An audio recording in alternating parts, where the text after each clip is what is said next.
When the white man started destroying our religion, when he started demonizing our gods, when he started ridiculing what we believed in and actually using educated Africans to destroy that ancient African religion, in many parts of Africa, our ancient religion went underground. And there were, call them secret societies, all over South Africa and Central Africa and East Africa and West Africa, where this knowledge was stored and kept by aging guardians, many of whom did not know that in other parts of the land there were other guardians who were doing exactly as they were doing. Now, when I first became a Sangoma, I was already, a person of education. I had entered school as a child of 14 years, and when I became a Sangoma, I was a youth of 16 years. And what my aunt and my grandfather, as well as my maternal grandmother, taught me, shook me to the core of my soul. I found that the mission schools had been teaching me lies about my people all along.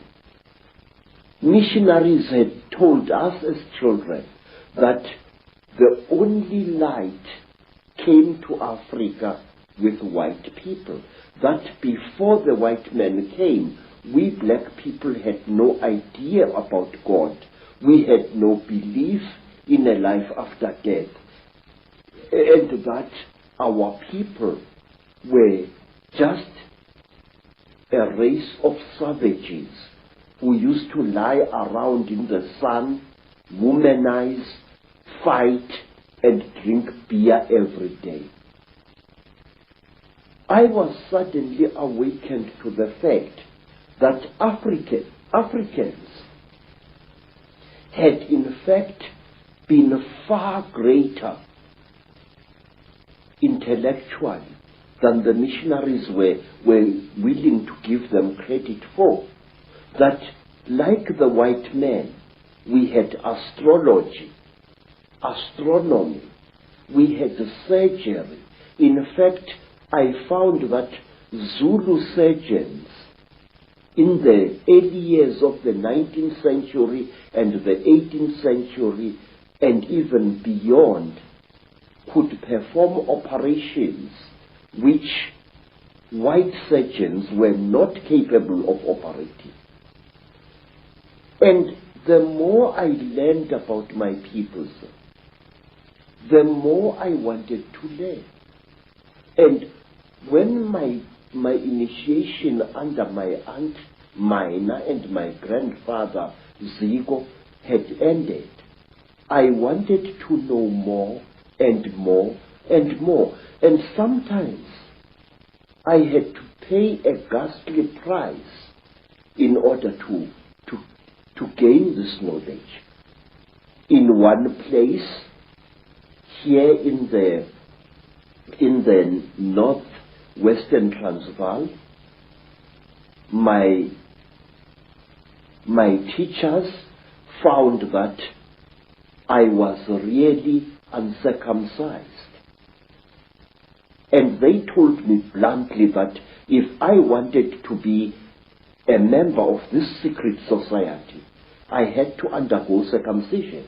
And I did, and it was screamingly painful, I assure you, because it was done with a clasp knife, which somebody must have blunted a little bit, just to make sure that I got the message. Well, I had the same done, but I was asleep at the time, so we have that in common. And then, in some places in Southern Africa, if you wanted to learn the secrets of a certain secret society, you had to do dreadful things which I cannot repeat here. And at one time, in Barotse land, in the west of what is today Zambia,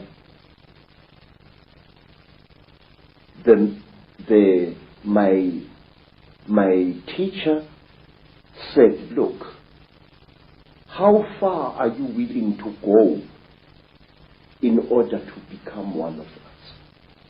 I said, I am willing to go anywhere. He looked at me and he said, listen, educated man, we are tired of people like you. White men come amongst us to milk our minds and then to kill us. We want to be sure that we can trust you. And wait, sir.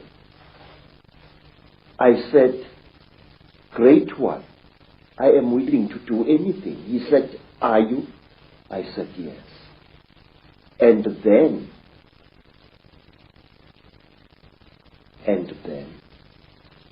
they went into a graveyard, and from there they removed the hand of a corpse, dead 2 days, and they brought it and they challenged me to cook it and eat it.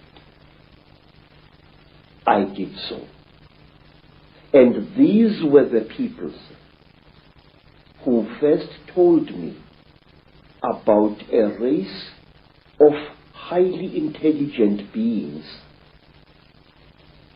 which they called the Chitauri, the talkers, a race of creatures which look like reptiles, who have ruled the world for hundreds, if not thousands of years.